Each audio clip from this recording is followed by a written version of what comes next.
So I figured I would do just a brief breakdown of maybe when you're just starting out milling, you're new to all of this, what are some good key tips to help you have a better experience?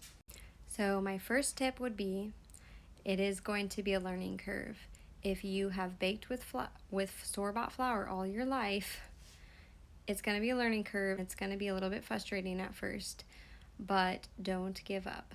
My second thing would be find recipes that are geared towards fresh milled flour, because trying to transition recipes that are not designed for fresh milled flour, you'll run into a lot of roadblocks. Until you learn how to read your dough and kind of feel how to work with it, and you've been doing it for probably about a month or two, then you can transition into converting maybe some of the recipes that you love. But I would suggest waiting, because that can be kind of frustrating when you start, and that's one of the mistakes that I made when I first started. My third tip is deciding what wheat berry to use for what recipes. So if you want a bread recipe and anything to rise, anything that requires like yeast, you're gonna want a hard red or a hard white. Now, in your bread recipes, you can mix all kinds of other wheat berries in there with those two, but that needs to be the highest percentage, about 70% of those, and then 20 to 30% of whatever kind of other berry that you would like. I suggest sticking with hard white wheat or hard red for your breads, just to see how it feels, and then start incorporating some other things. Once you get a hang of it, you get a good loaf. For your pastries, cookies, muffins, quick breads, anything that does not require yeast, you can use soft white wheat berries. Those are the most common. And then you can use a variety of your ancient grains too. Also, even adding in a little bit of the hard white in some of your like cookie recipes helps significantly.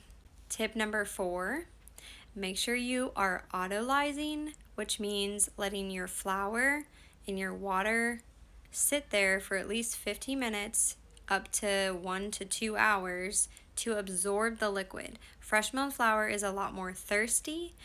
It needs time to soften the bran and absorb into the flour. That usually happens before you add any yeast to your recipe. So you're going to just do your flour and your water, maybe a couple other ingredients if it calls for that in that specific recipe. You're going to let it sit for that amount of time. And then once it's done sitting, you'll mix in your yeast at that time and then start the kneading process. Number 5, do not add more flour, because that can cause a lot of issues.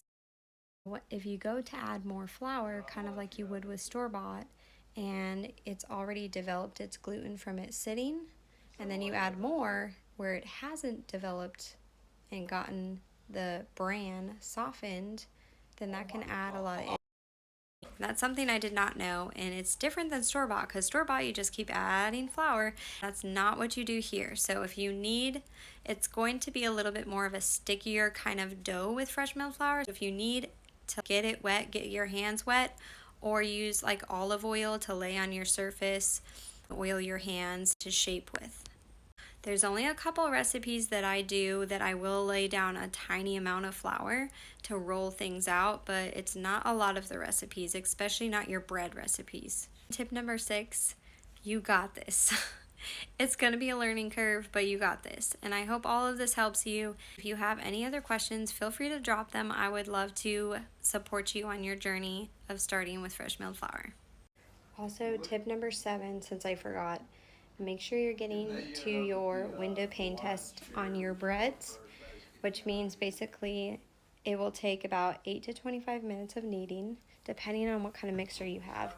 Once the gluten's developed, you can hold it up and stretch it out. If you can see light through it and it's not like falling apart and it's giving you a little tension, that means that you formed some good gluten and you're ready to let your bread sit and rise.